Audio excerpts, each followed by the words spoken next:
this is, again, something that, just like the map one, I'm going to give you the artwork for the Angry Birds assignment, but if you choose to go outside of that and want to do your own, I want to make sure you're planned for it ahead of time so that when you get to it, you're ready to go, okay? So this could be a simple process, it could be a longer process, depending on how dirty your glasses are and depending on how complicated you want to get. So I'm going to go with something a bit simpler first, and then we'll build up. So I'll show you what the artwork is that you're going to get. No, thank you. So this is the artwork that I give you. So if you want to use this, this is what it would look like. Oh, sound. Yes. Sound. Yes. Let's try it again. There we go.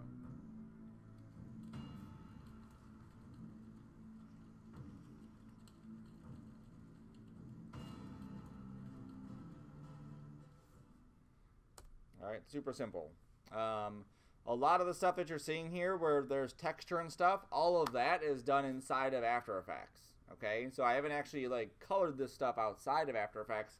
It's all just like flat coloring, and then inside After Effects I'm putting textures on it, which you'll see on the map one of how we can do that, but I do it to all the different pieces.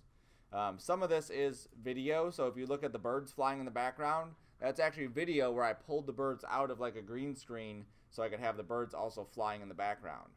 But the cool thing about this assignment is if you look at him and you look at the background elements, you'll see how they're all kind of moving at a different rate. And that's done using a 3D camera, just a bit more in depth than we've currently got into. You'll also notice that he is squishy, but his shield is not squishing, his spear is not squishing, and his beak is not squishing. Okay, and you also notice that his eyes are kind of like looking in the direction that he wants to go. Okay, so in order for all those things to happen, all those elements have to be on separate layers and stuff, which we'll get into. Alright, so that was a simpler one, the simplest one. This is Hannah's a couple years ago when we first did this assignment. This was hers.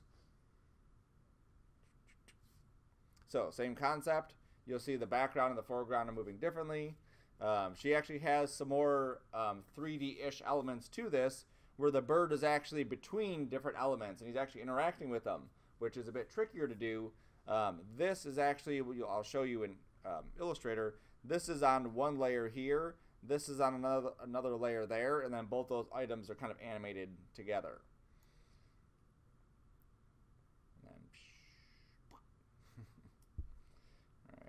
That one. This is another one.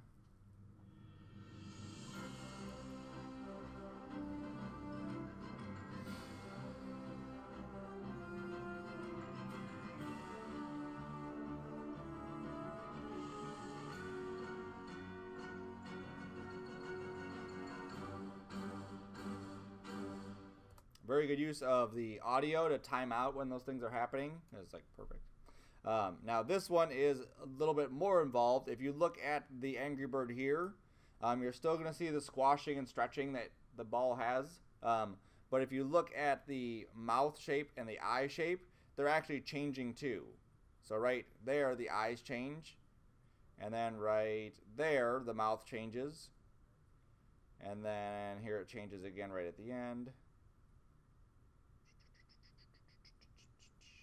Right there. And then there the eyes change again, and then there's feathers. Okay? So in order for that to happen, all of those different poses, which I'll show, are all separate pieces. Now, those were way above and beyond for the assignment. Now this one is way, way, way above and beyond. So above and beyond I'm not even going to record it because it's like 5 minutes long. So, obviously a lot more work was done on that one.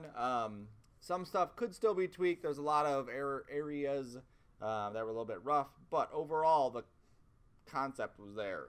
A lot of work goes into something like this because obviously there's a lot more than just the one bird and just some basic props. There's a lot more interaction. She also used there's a character animator tool inside of After Effects which can do some of the work, not all of it, some of the work for you. that helped her out. All right, so let's start off with the simple stuff. Let's go to Hannah's. And where did you put it?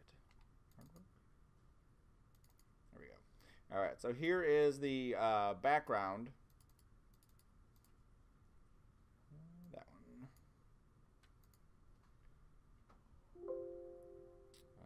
Ignore. All right. So this is the background artwork. So thinking about our project and how we would create this, our composition size is 960 by 540. But if we want to have a background that can move left and right, or is bigger than that, then we have to create this background that is actually like bigger than 960 by 540. And that's all going to depend too on if you go outside the box. If you decide you want to do something different, your size may vary, but regardless, it has to be bigger than that. So when you make a new document in Illustrator, 960 by 540 pixels, not points, there we go, is our end resolution. So if we want to have a background that moves left and right, we have to take that left and right dimension and make that bigger, okay? So what I would do is I would just start off with doubling this. And you don't have to be exact. You just go like 2,000, okay? That'll give you a nice area that you can have a nice background that your character can actually, move along the background.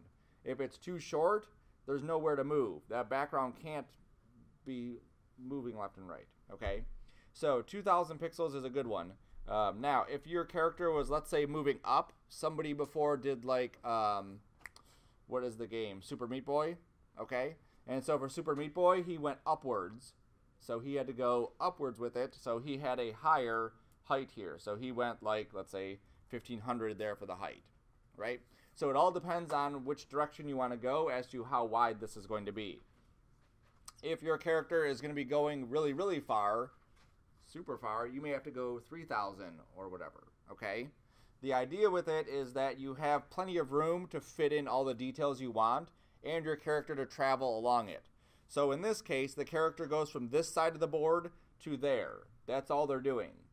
If they were going to travel, like, let's say I wanted the character to run super fast, like in an anime type thing where they scan the background really quick, I may want a really long background so that I can create that effect, right?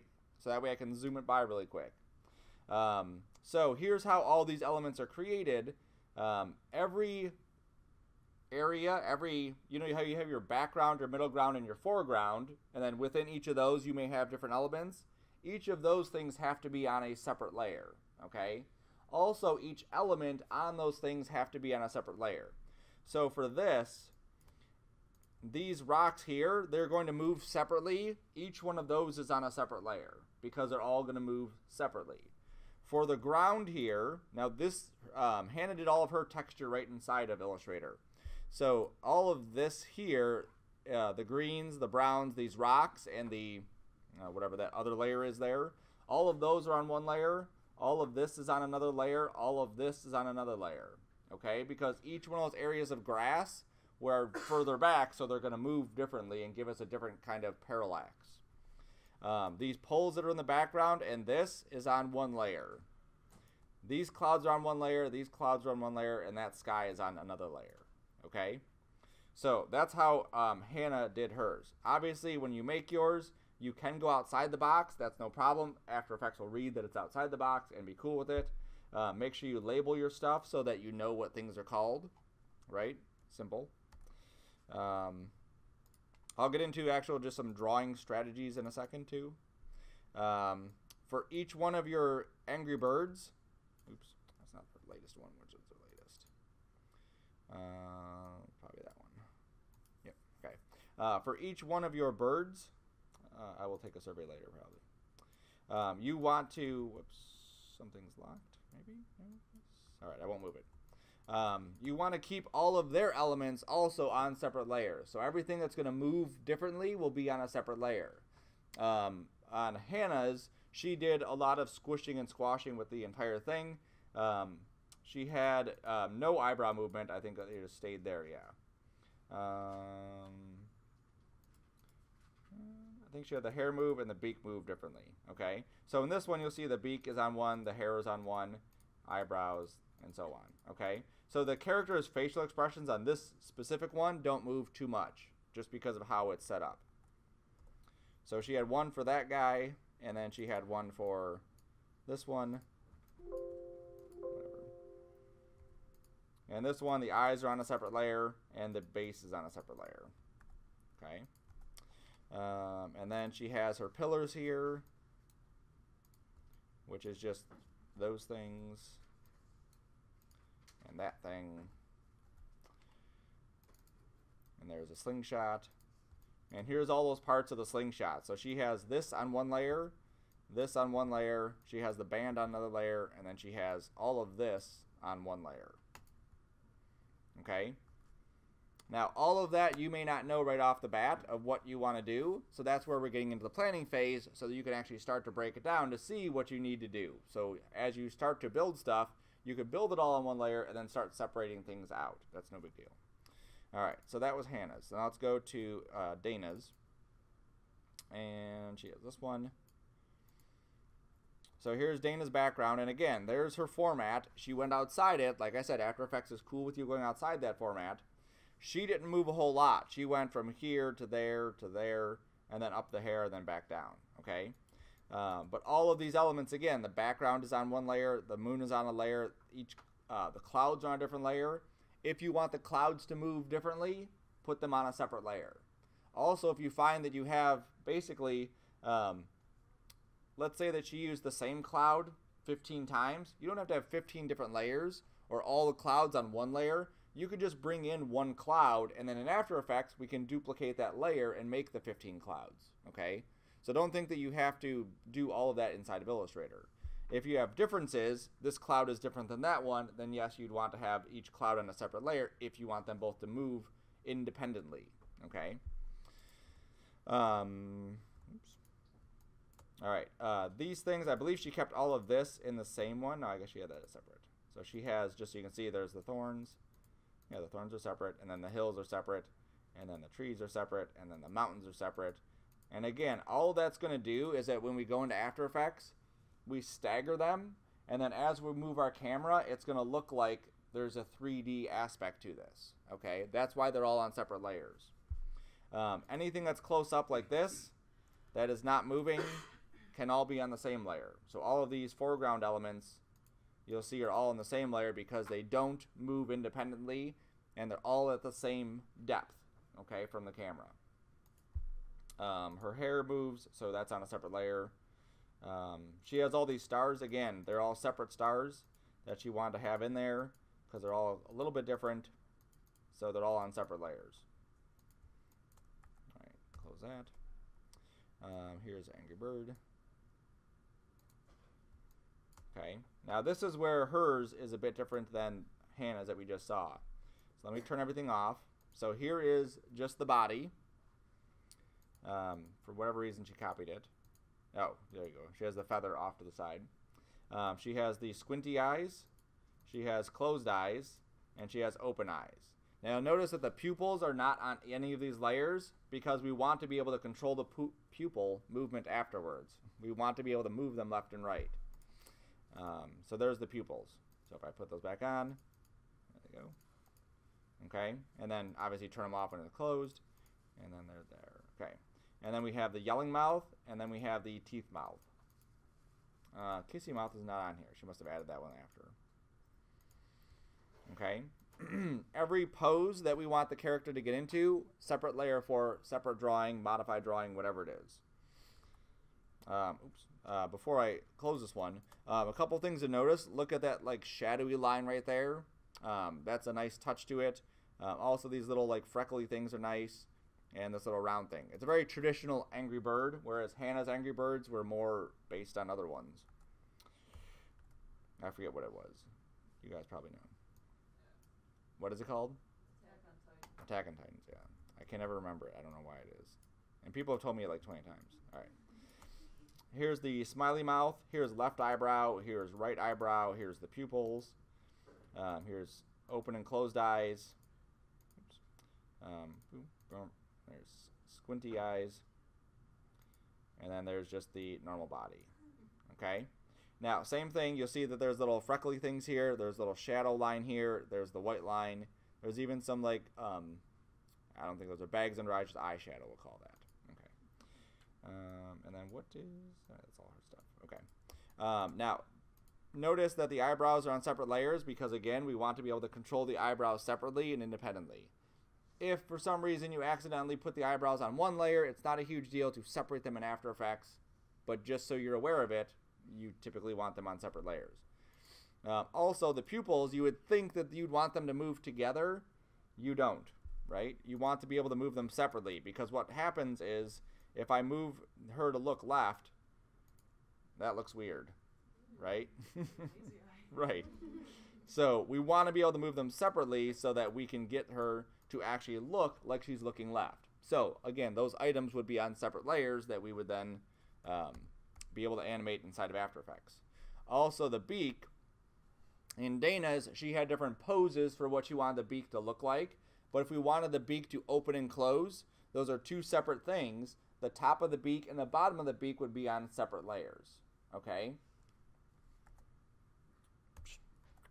Also, she has... one of her layers she has it. This one. Here it is. Oh, yeah. This must have been the latest one because she has... oops, the kissy face on here, too. And she also has feather. Now, like I was talking about... oops. Let me just click that. If you are having something that is exactly the same and you're just using it in a grouping, that's where you can only bring in... you only have to bring in one. So her feathers, there was like a puff of feathers. She only needed one feather because the rest of them are just copies of it, okay? And the way that she did the feather puff is she just went in there and animated what it would look like for one feather to do it, and then she duplicated that layer and rotated it around. Very similar to like our blips, right? Where we had those lines shooting out. It's exactly what she did. And then she took that whole comp and then she could just drop it wherever she needed it. All right? Again, look at the detail here in the shadowy areas, and then the feather itself, and then the line work. All right, cool. All right, now this is Nikki's artwork. Now, Dana had 4 files, I think, 5 files maybe. Here's all the ones that went into Nikki. So there's one cone head right there. And you'll see inside here that there are groups, subgroups, and whatever else because of how she organized it. Here's the base head. Here's this eye, there's that eye, here's the mouth, and the brows. And then inside each eye, she has blink, oops, glare, the highlight there, eyelid, pupil, okay, it's a good drunk one. And she did the same thing for the beak. And then she would do this one for another background cone. So all those ones that were in the audience, there's like iterations of them. So it's not just like the same one duplicated and resized. There's different drawings for each one. Not every single one, but groupings. Oops. Here's the arena. So there, that guy was in the arena. Here's all the different sound effects here. Here's blinking. Here's all this stuff. And she really went far into... let me turn off some of these mouths.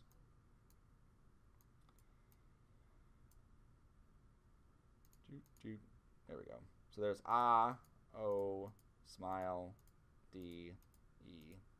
So if you advance into the next After Effects class, which is compositing and 2D animatics, we go over character animation stuff. And the character animation stuff goes over what are called phonemes. And what they are is basically the shapes of the mouth. That's what those are. Every single shape of the mouth when it makes a specific sound. And so in order to animate lip syncing like Nikki did, you have to have all these different facial expressions.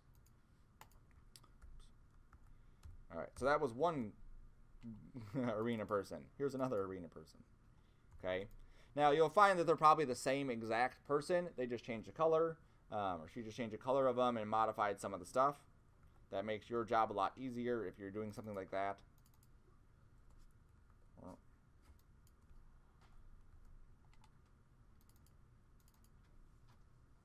There's Beldar, same thing, everything's there, okay? And then just adding in, obviously, those different details The Garthok was a bit different. But again, everything that's animating separately, you saw that his like lower jaw would move up and down, left and right. All the teeth would move with it. These, this here and this here would also move independently, so those were separate things too. So it's all stuff that you have to keep into consideration when you start building your things. If you don't have time to do something like that, don't even attempt to do something like that, right? Keep it super simple, and then if you have time, add to it. That's the whole concept of going beyond in these assignments. Nikki went crazy on this assignment. She just happened to have a good gap of time where she could just work like insanely. And there's one of the humans and so on. Okay, so that was just the characters. And then there's one for props. So here's all the different props. So there's the car manual. That one really didn't animate too much, but it's there. There's the chewing gum. If you saw the movie, it's a lot funnier. There's the poo. Okay, now all of these too, she could have actually brought in one After Effects composition or one After Effects file and just had them all in separate layers, seeing as how they're not all animated. But just to keep herself organized, that's what she did. Here's all the different sets. So there's the arena. Here's the cave scene. And here is the cloud set. And then here's the throne room.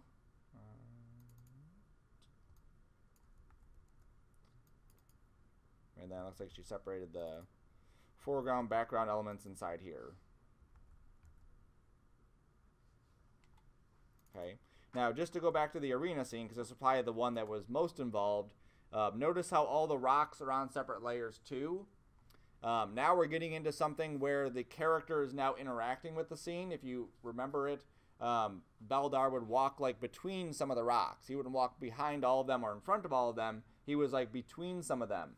So even though the rocks themselves aren't moving, in order to get that ability, we have to have something there so that we can separate the two layers. Okay? So that's why all the rocks are on separate layers, so that they could be moved, adjusted, and Beldar could walk between the rocks. So other stuff to consider, if you get into that. And then here's a sprite sheet. I'm not sure what that, that says different poses. So that's all of this stuff kind of put together just so you can see what it's going to look like. She's going to see what it's going to look like. Cool. All right. So if you decide to go beyond, let's go through the file setup process of how you would start doing your stuff. So like I said, for the background, you would do, just as an example, I'm going to go wide with this, 2000 by 540. If I'm going to do both, let's say I'm doing, you guys know what Metroid is, right? Yeah. Cool. Original Metroid, at least. He would go left, she would go left and right, and she would go up and down, right? So I may want to do something like that. So I could even go 2000 by 2000. It doesn't matter, it's vector. I can change it later. I just need a work area to work on. That's the whole purpose of having it nice and big. So then I want to lay out my stuff. So if I'm doing something like Metroid, obviously I want to go to Google. I want to find images of Metroid, and I want to make sure that I kind of get a map of what I want to do and just get a rough layout of how my character is going to move, right? So you don't want to just go into this assuming you know what's going to happen or assuming you know how things are going to look. History should tell you that that's not how things always work out. So I'm just going to kind of wing this and just throw in some stuff just to kind of show an example. All right. So let's say this is my pathway here. So Metroid girl is going to be here, jump around this thing. What? Samus? Okay. I had original Nintendo. That's the only time I played Metroid, and I don't remember them ever saying her name. So they may have. I don't know. No, it wasn't until like the second game at the very end. That they said it? Okay. Yeah. So that's way beyond my time. That's way beyond my video gaming. All right. So Samus will go here. I don't know if they're the same characters in 2. Like, you guys have seen 1, yeah? Everyone? Okay. If you haven't seen 1, let's just look at that real quick.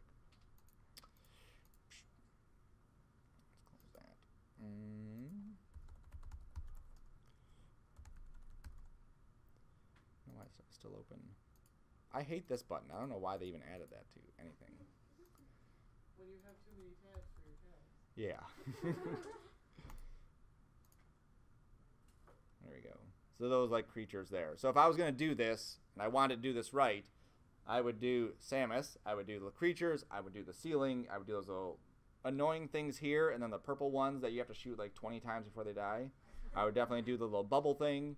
Okay, that's all the stuff that I'd want to do inside of my scene. Okay, I'm not going to show that today. All I'm going to do is show just the setup of how to draw stuff in Illustrator if you've forgotten. So here's the pathway. She jumps here, and then she comes here and jumps, and then she falls, and then goes down to the bottom. That's always what happens in that game. So then what I would do is just, I have my plan, I know what's going to happen, then I just want to start to draw stuff.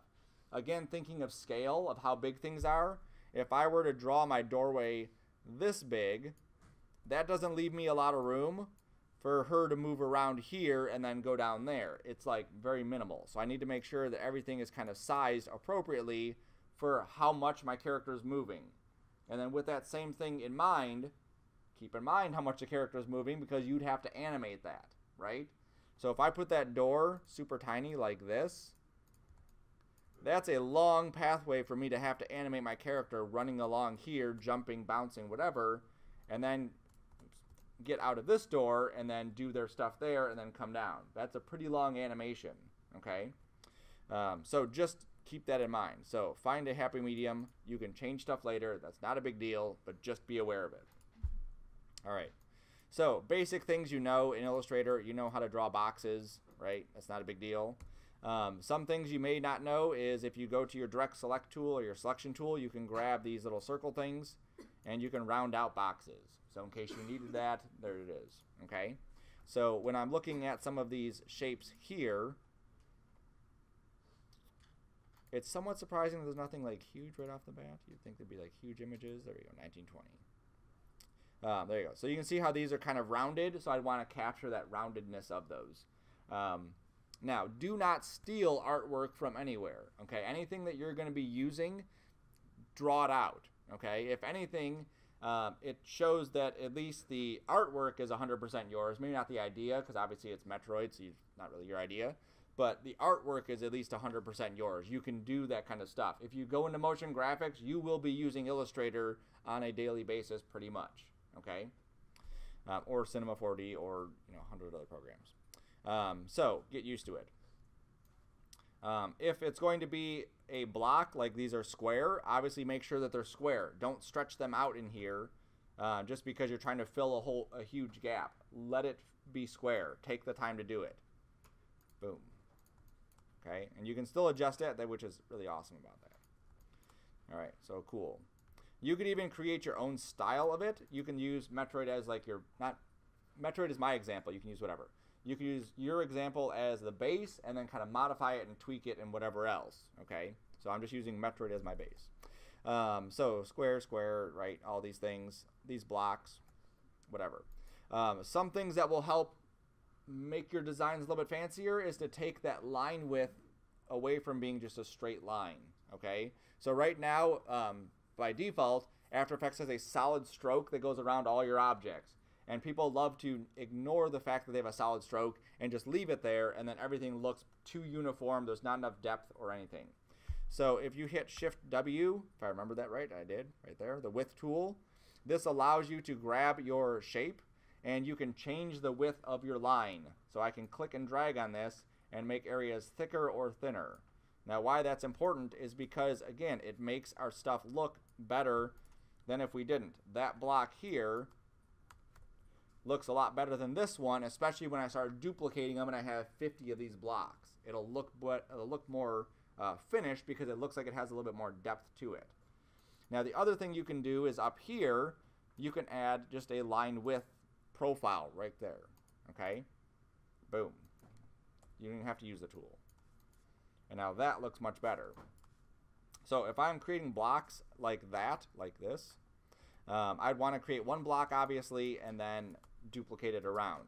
So let's say for the sake of this that I'm going to use the blob brush. Click off of that. I'm going to just draw some shapes here like that. That's perfect. So these shapes that I drew here, I want to cut out of that box. So if I grab everything, I can go to the Shape Builder tool. And what this allows me to do is click on pieces where they're overlapping and actually delete stuff off of them. So if I were to click here, click here, click here, click there, and click there, now I can grab all those pieces and just delete them, and they line up perfectly with that box. Then I can give this box a color so it doesn't look stupid. Color it like that. Good. Boom. Okay. These things here, I still have the ability to go through and tweak the shape. So I can just do that on there so it's not uniform. Variety is like your biggest friend anytime you're doing any kind of drawing stuff. If everything is too static, I'm sure you know this, but I'm just going to say it anyway. It just looks too boring. There we go. That's good. Okay. Sweet. So there's my block.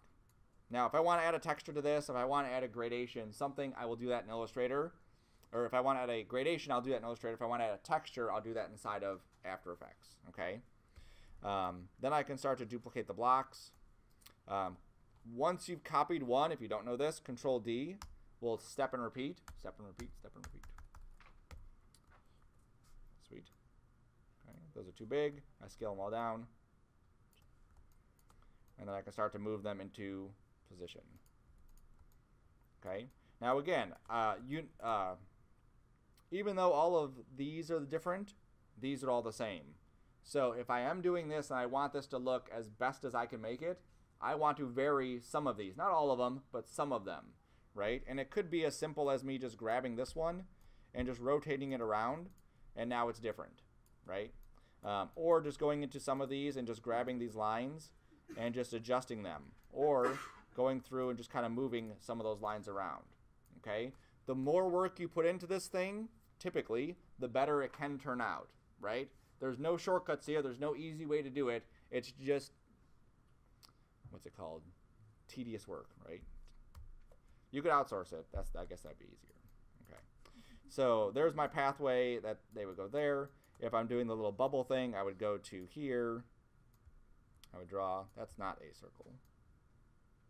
Oops, there we go. I would draw the little bubble thing like so.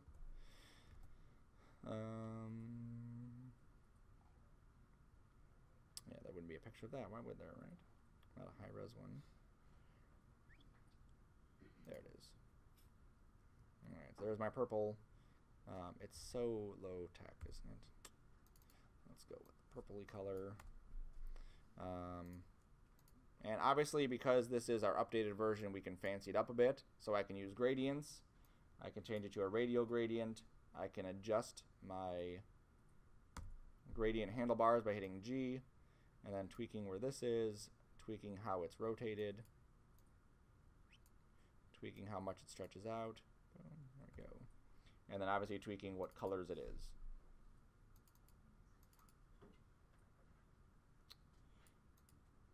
I want all my gradient tools to be the same as Maya because they're so much easier in Maya. There we go. Purple. Let's see, why do I have to do that? Just be able to pick a color.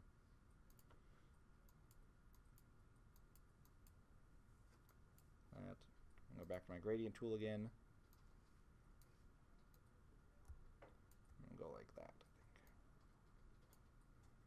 There we go. Let's just say that's good enough. All right. I can throw a stroke on there. I'll throw a dark purpley stroke on there. And I will go to my Shift W width tool. Let's make it a little bit thicker on the top, thicker on the bottom, and then thinner in the middle. There we go. Cool. And if I don't want this side, I can just click it and hit delete, and it'll delete that one side of it.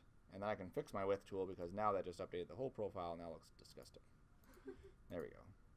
Backwards though, right? They don't have a backwards one, do they? Oh, that looks good. I like that. A little bit thinner though. Yep, that works. Okay, so that'll be like the door right there. That works. Okay. I may want transparency on this. That transparency will come inside of After Effects. That will not come inside of Illustrator. Any solid colors we use for the background, again, that would come inside of After Effects if it's just a solid color or just a gradient. If I want something fancier, I can do that inside of Illustrator, okay? With everything, keep in mind that part of this assignment is we do want parallax. I do want to see these levels of foreground, middle ground, background. In this case, there is no background. There is no middle ground. There is just foreground. So I would have to create something inside of my own brain that I could put into there as a background. I'm assuming Metroid is, I don't know the whole story. It's on a different planet, right? Yeah. So I would think of something on a different planet. I would throw background elements back there. My favorite guys to fight, I think, were the jellyfish type ones, if I'm remembering that right. Yeah. Wherever those guys are. It was such a big deal, too, back then, like this. It's ridiculous. Okay. So that's the whole concept of this, is that you're drawing these kinds of things. Adding little highlights. If you've never used the blob brush before, has anyone not used the blob brush? Okay, cool. Just so I'm not talking to just myself. I'm going to go and just pick some basic colors here. Come on. There we go. So the way that the blob brush works is, well, first go through the paintbrush. Okay, so the way the paintbrush tool works is you do this, and what that does is it gives you a stroke, right? It follows my path, and that's my stroke, and then I could change the width of the stroke. But what's stupid is it always defaults to this. I have to switch back to basic, then switch to that, and then I can switch this to whatever size. There we go. Okay, so that gives me a nice stroke on there. If you need to tweak the stroke, you can go to the paintbrush. There we go. And I believe you can redraw. No, you can't. Is that the other thing? No. You can always tweak the points on here too. So you can grab them with the pen tool or with the regular tool. You can subtract points. You can grab the handlebars and move them. Whatever. Okay, so that gives you a stroke. The blob brush actually will give you a fill. So that's the difference. So as I paint with the blob brush, and let me pick my color again. Okay, that created a solid shape. It did not create a stroke. If I overlapped this, the stroke is just overlapped. With the blob brush, it just creates a solid shape. And what's cool about that is that once I've created it, I can go back to the blob brush and paint more, and it'll actually add to that shape, which I think is a pretty sweet tool that Illustrator's been missing for a while. The shaper tool. This one is kind of cool too. I really don't use it because I use the other stuff, but it's like a drawing tool with gestures. So if you want to try out the shaper tool, you can. Back to the blob brush.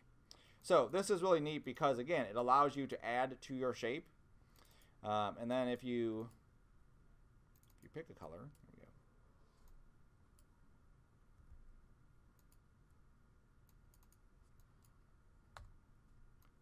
there you go. Then it'll pick up that same color from as you're drawing. Okay. So again, that's a neat way to be able to do things for the background stuff. Cool. Adding stuff to new layers. These would be my foreground elements.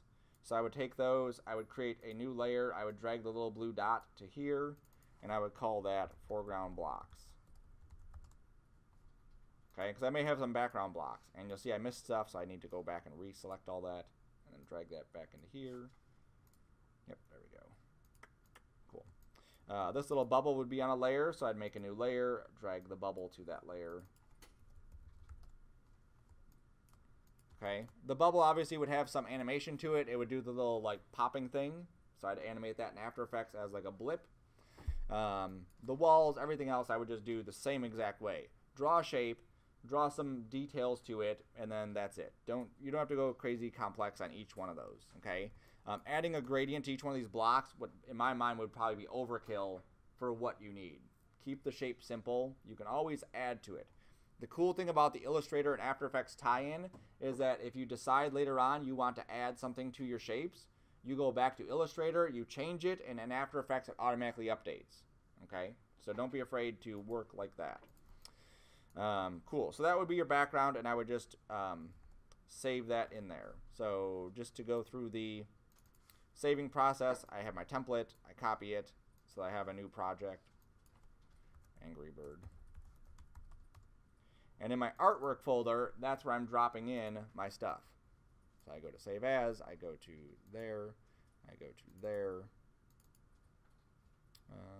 Yep, artwork. And I say Angry Bird BG. And I may call it 01, 02, 03 until I get all of them listed up, just in case something crashes and I lose something. Okay? When I get to this side, I would do the exact same thing. I would create the little shapes that I'd be going left and right, jumping on. No different. Okay? If there's going to be something like...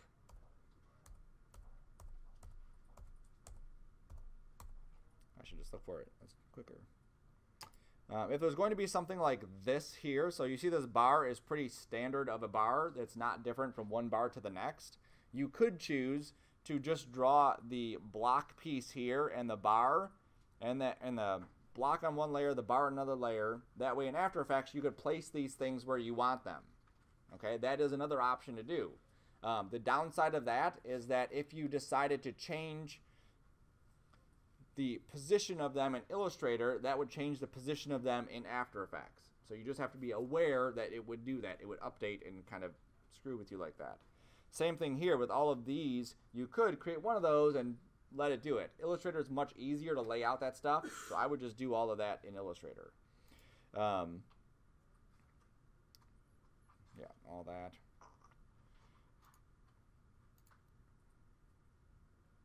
I'm trying to find this specific area here where you do move up and down.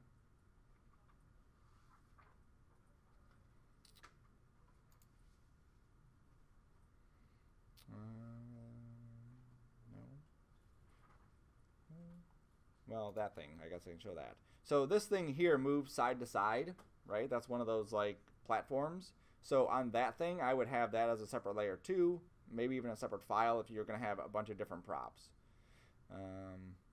There's a highlight to it, there's a shadow to it, same process of what I just showed.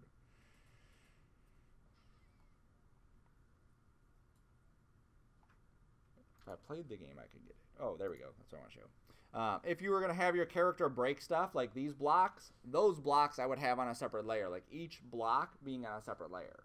That way I could have them destroy it, because I believe these ones here, at one point you can make bombs, right? You hold the down button, you hit a button, then there's a bomb and it explodes, and then you can move down. So if I was going to do that, I would have these as separate pieces also. Okay, cool. So that's the background. All right, so for the Angry Bird, for my Angry Bird, he's pretty square in shape, okay? If I'm doing like Nikki's, which was a cone head, which was vertical, I would stray from this. But if you're sticking for a more uniform shaped Angry Bird, you can just do something like 500 pixels by 500 pixels. Okay? Again, we're working in that square area. This is the size that we would need. There's nothing saying I couldn't draw a cone head Angry Bird here, but I probably have a lot of wasted space on the sides. It's not a huge deal, but why have it? Okay? So to draw the Angry Bird, I start off with obviously a circle. There's my circle. I'm going to throw a stroke on that. I can rotate it. There we go. That's good. All right. I'm going to go with a couple more circles. Which software am I in today? Ellipse. There we go. Do not try to draw both eyes separately. Draw one eye, duplicate it, and modify it. I don't know why people like to do it the hard way. Oops. I'm jumping ahead. Hold on. Let's get the character's body first. All right, so there's the body shape. I'm going to give it some color. Pink, sure. That's good. I want to create that little shadowed area on the bottom, or the darker spot that would kind of engulf that. If I duplicate this shape by holding Alt and drag it down, and I'll copy the color just so you can see a different color. I want to use basically this as that darker spot on the bottom. So in order to do that, I'm going to use the Shape Builder tool. And this is I think it's an awesome tool. Like I said, it allows you to click, and then you can delete stuff. Now the problem that we're going to have with this is when I delete that, you'll see that this has now a weird line right there. Okay, so I'm going to actually take the stroke off of this area. No stroke. There we go. Okay, then the second weird thing we're going to get is my shape is now like halfway through here, right? That looks weird. I don't want that. So I actually want the stroke to be on a separate layer so it actually rests on top of it. If you remember from our title sequence, when we had the box, we had the letter popping up, same process, we just want that to be on a separate layer. So I duplicate it. Oops, not duplicate, wrong program again. I copy it and then I paste it in place. And then I just take the fill off, and now you'll see that I have that stroke sitting right on top of it. That's what I wanted there, okay? If I wanted to do a little highlight like you saw in Dana's where she had like a little stroke that went around it, you can take the same one, Control-C, Control-Shift-V, which is copy and place, get rid of the fill, shrink it down a bit, rotate it some,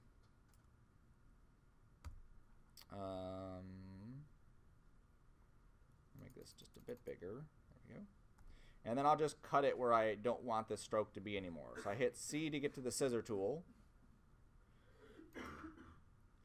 And I'm just cutting this path.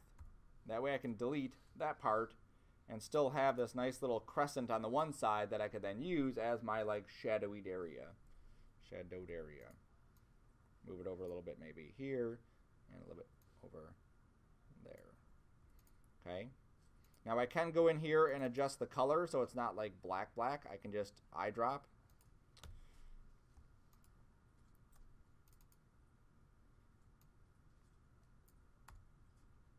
There you go. So it's not as noticeable. We got a nice shadowed area on the bottom there. Okay. Now when we go into the eyes, L, there. Whoops. I may want to hit undo. I may want to grab this entire body area and just throw that on a layer and lock it so I don't accidentally move it. There we go. Okay. So when we go into the eyes, I like to have just some basic shape to the eyes. So just kind of creating some sort of perspective on the character. Like that. My hotkey stopped working. Nope, that hotkey stopped working.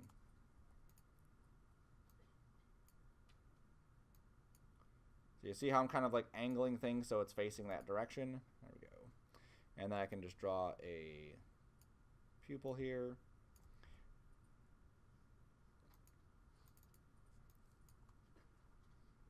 Now, just like everything, as much detail as you want to put into something, you can. There's nothing saying that you have to have a certain level of detail. One person did Teen Titans. He did the Teen Titan head for each one of his characters, and so he already had the style, he already had the line work as far as like what was required. If you went with something obviously a little bit more in depth,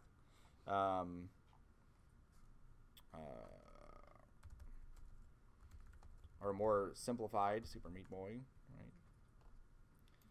Right. He is super detailed here with all the shadows and line work and scratches and stuff. But when you get into the actual game, he's much simpler, like that. There we go. Okay. So it all depends on how much detail you want to put into stuff. So the same thing here with the eye. I want to create some sort of eyelid. So I kind of... Come on. Yeah. Oops. There we go. I'm just picking random colors just so I can get something there. There we go. Okay.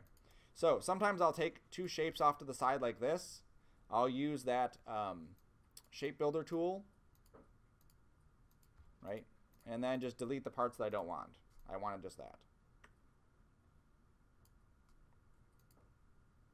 Okay, so now I have some sort of eyelid right there that I can use for my character. Could tweak it, whatever. You get the idea. I could add highlights to the eyes and stuff.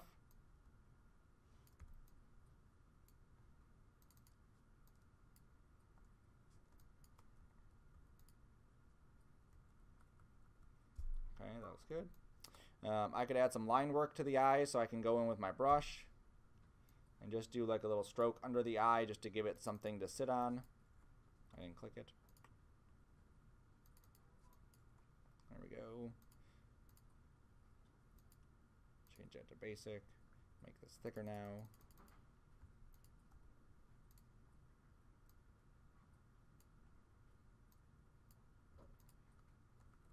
Alright, so there's, let's say, one eye. That's obviously not perfect, but it's good enough for this.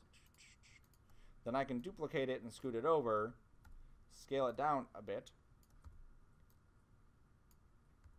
and then just start to tweak what these things are doing. So this one should be going that way, this one should be going that way more. Maybe this one should be smaller. There we go. Good enough? Good enough. Okay. I can adjust the position and whatever else later and sizing.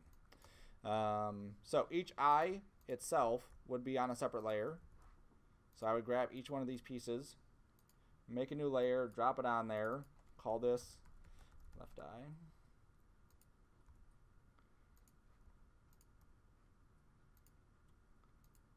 And then this is the pupil, so that will be on a separate layer too. And then depending on how much you want to animate that, you may want to animate the highlight with it, right? So I move the pupil and the highlight together. Typically that really wouldn't happen. The highlight stays in one spot, the pupil would move. But it may look weird if I don't move both of those together, okay? And so I'll do the same thing on the other side.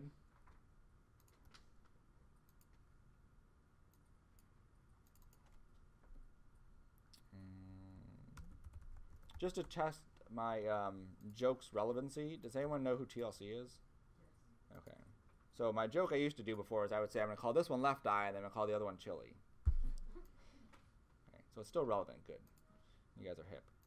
Right. More like you're not old. No, I am. All right. There's sometimes I reference stuff. What are you talking about? All right, so there's the eyes, not perfect, but again, this is a quick explanation of what they are. For the beak, same process, right? So I go in with the pen tool, I go in with a shape. However you want to start it off, it has to be, again, two separate pieces if I'm animating the beak opening and closing. So I want to make sure that some things on your character are animated. So I would say at least two things have to be animated on your character, apart from, you know, just him moving around or her moving around. So if this is the beak, I'm going to go here and then I'm just going to draw out like the whole beak. There we go. All right, so that. Okay. The colors don't matter now because you can always pick different colors after you've got everything kind of laid out.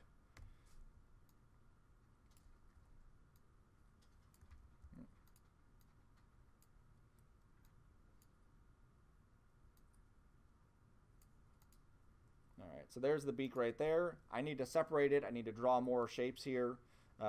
So what I do is I pull this off to the side. I like to keep a copy of it. And then I can go in with my scissor tool and say, okay, the beak's going to be cut. Let's say the back of it is going to be there, and the front of it is going to be right there. So now I have this shape, and I have that shape. And then I can start to blend those together. So I'm going to separate them. I'm going to use the pen tool to put them together, or to put the points together here.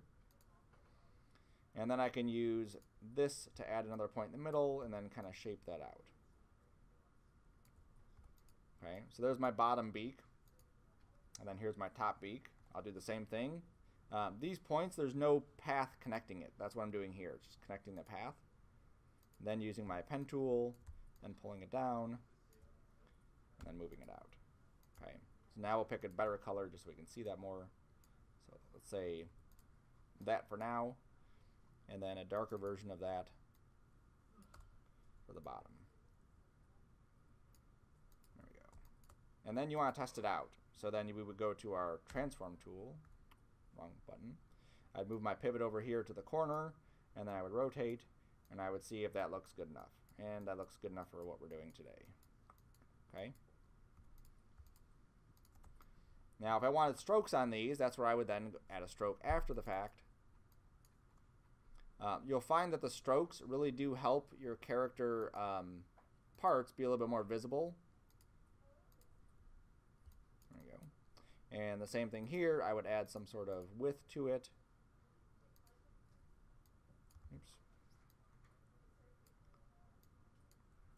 And it doesn't matter how you have this. You can leave it open or close it. As long as they're on separate layers, that's all that matters. All right, so I'm done with that. I'll throw these back in here. Good enough for now.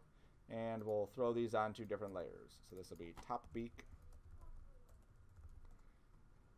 And then this one will be bottom beak.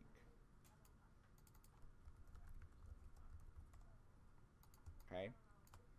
I really like in that corner. Oops. There we go. Whoops. Sweet. Okay. So I could add other accessories to this too. The Gladiator Spartan one that I had, I drew a shield. That shield was on a separate layer. I drew a spear. The spear was on a separate layer. If I had a, let's say the guy's carrying a flagpole, I would have the flagpole on one layer, the flag on a separate layer, because obviously if I have a flag, I want to animate the flag kind of waving in After Effects, right? So that's the whole process-ish for doing your own Angry Bird. However much detail you're adding to it, it's just going to be based on that as to what you use. I only used about 4 or 5 different tools. I created stuff with basic shapes using this one. I modified some stuff with the pen tool and the selection tools. I used the width tool a little bit, and I used the shape builder tool to add some stuff too. Not an extensive Illustrator tutorial. If you haven't had Illustrator in years, obviously you may want to take a refresher if you want to tackle this. There are hotkey lists over there for Illustrator. Obviously, ask questions, YouTube, anything you need. Students have created some really awesome assignments in the past for this one.